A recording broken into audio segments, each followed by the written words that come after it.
উপস্থিত সকলকে আমার মাইক চলছে না। এই প্রসেনজি, হ্যালো হ্যালো। আজকে 25শে বৈশাখ বিশ্বকবি রবীন্দ্রনাথ ঠাকুরের জন্মদিন।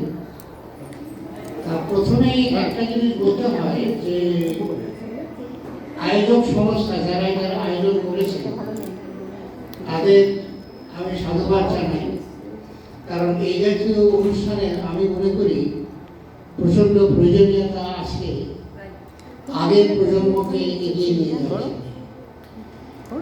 তো যাই হোক, একটা জিনিস না বললেই নয়, সেটা হচ্ছে বাংলা ভাষা, বাংলা সাহিত্য।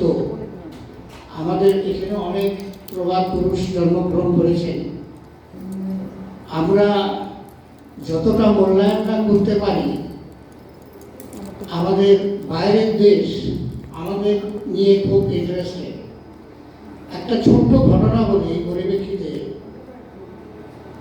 যখন সত্যজিৎ রায় 17টি খিলাড়ি একটা সিনেমা করেছিলেন, তার ডেটা এবং তথ্য সংগ্রহের জন্য ভারতবর্ষের বিভিন্ন ইউনিভার্সিটি এবং লাইব্রেরিতে ঘুরেছেন, কিন্তু স্যাটিসফ্যাক্টরি ডেটা সংগ্রহ করতে পারেননি।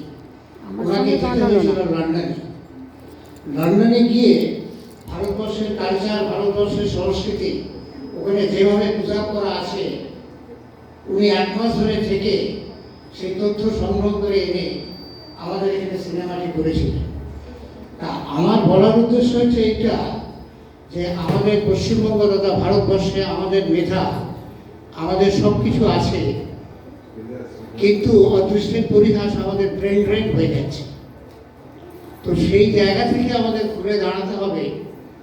আগামী প্রজন্ম যাতে ব্রেন ড্রেনের চক্করে না পড়ে, সেই দিকে দৃষ্টি রাখতে হবে সরকার বাহাদুরকে এবং সকলকে। যাই হোক, এখন তো আর মুখস্থ হয় না। একটা ছোট্ট নিবেদন, রবীন্দ্রনাথ ঠাকুরের দুর্লভ জন্ম। এই জায়গাটায় উনি বলতে চেয়েছেন যে মানুষ আসে চলে যায়, না পাওয়ার কিছু বেদনা থাকে। সেই পরিপ্রেক্ষিতে আমরা যেটা পেয়েছি বা আমরা যেটা পাচ্ছি সেটাই প্রচুর পাওয়া। যেটা পাইনি সেটা নিয়েও তুমি আনন্দ উপভোগ করো, এটাই বার্তা এই কবিতাটা।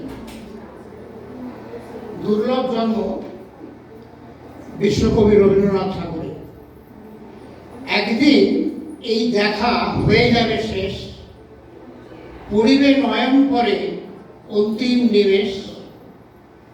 পরের দিনে এই মতো পোহাইবে রাত, জাগ্রত জগৎ পরে জাগিবে প্রভাত।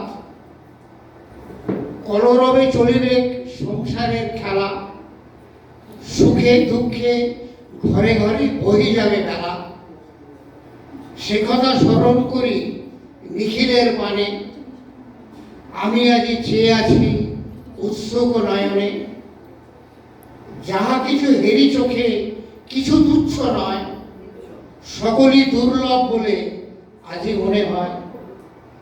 দুর্লভ এই ধরনের লেশতম স্থান, দুর্লভ এই জগতে ব্যর্থতম প্রাণ। যা পাইনি তাও থাক, যা পেয়েছি তাও তুচ্ছ বলে যা চাইনি তাই করে দাও। বাহ, অসাধারণ।